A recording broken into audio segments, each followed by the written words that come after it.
Yo, it's time to get into some exciting stuff in section 6. We're going to be talking about adding advanced functionality to your skill using logic and advanced blocks.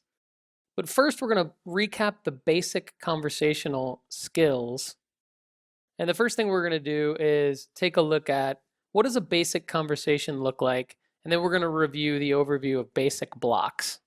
So it's important to remember that you need to take time to understand your target audience. Think through what a good experience feels like. Write out your demo conversation and always put yourself in the user's shoes. So it's important to remember, like we talked about earlier in the course, who is your target audience?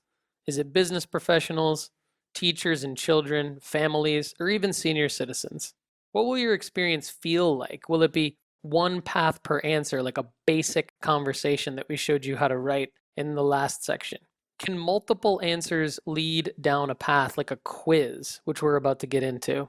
Or might it be completely custom experience integrated with advanced logic?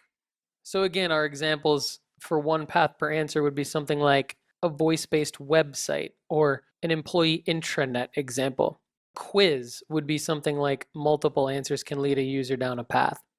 The voice-based business intelligence dashboard we talked about earlier on in the course would be something completely custom integrated experience with advanced logic. Remember to put yourself in the user's shoes. Now, the overview of the basic blocks. Speak blocks allow you to get Alexa to talk to the user. You can enter an unlimited amount of text, even add variables into the text, and have Alexa say the user's names, which we're going to talk about coming up in the next video of this section. Choice blocks listen for the user to speak and then send them to the matching path.